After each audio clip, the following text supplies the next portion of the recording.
You know, in the incredibly fast-paced world of hospitality, where these huge, amazing events are built on a mountain of tiny details, there's one single document that stands out. It's the ultimate blueprint for success. And today, we're going to dive deep into the MICE contract. Hello and welcome. As a hotel AI expert, I've spent my career working in the thick of modern hospitality operations.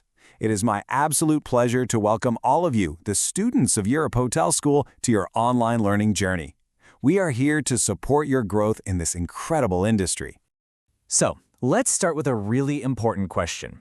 In an industry that's built on handshakes and hospitality, what's the one thing, the single document that truly protects a client's investment and a venue's integrity? Well, you guessed it, it's the contract. But believe me, it is so much more than just a piece of paper.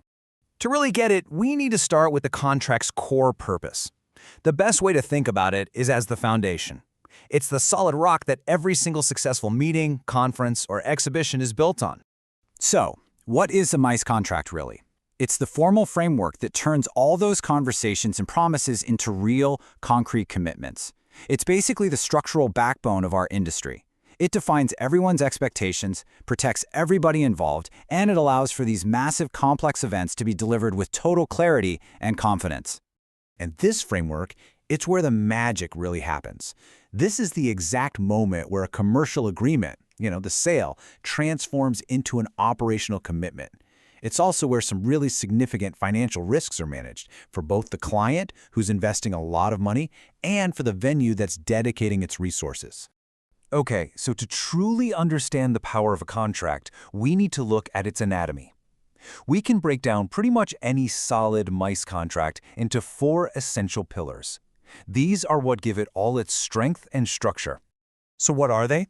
Pillar 1 is the scope of services. Pillar 2, payment terms. Pillar 3, the cancellation clauses. And finally, Pillar 4, liability and insurance. Let's break each one of these down. First up, scope of services. This pillar has to be absolutely crystal clear. Does the price include AV support? What are the exact catering arrangements?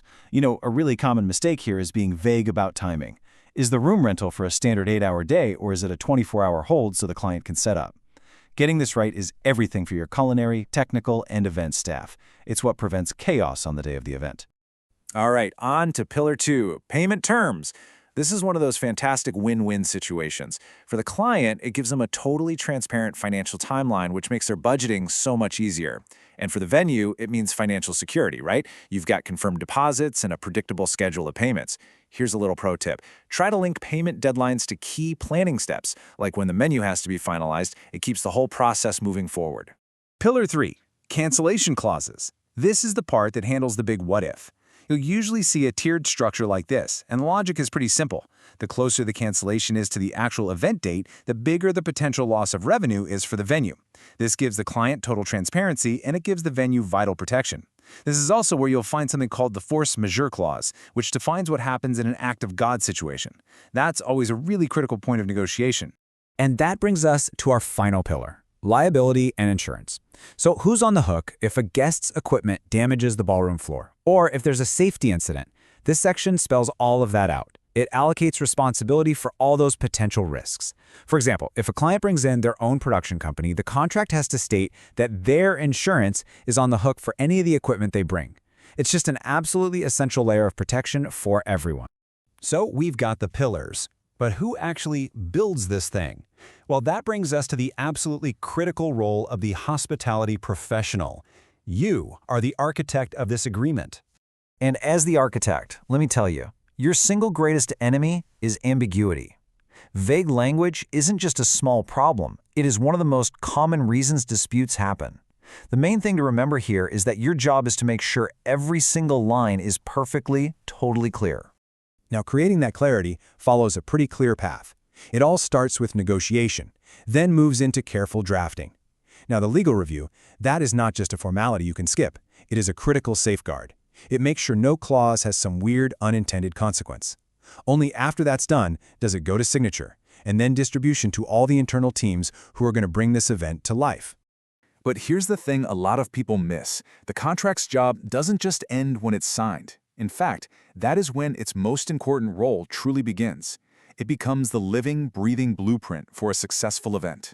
Think about it. A well-crafted, signed contract is the master guide that gets all your internal departments on the same page. It builds a huge amount of confidence with your client because it shows them how professional you are. It even protects your team's morale by giving them the clarity they need to do a great job.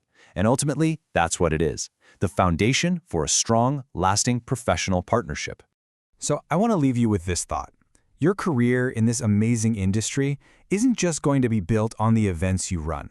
It's going to be built on the relationships you forge.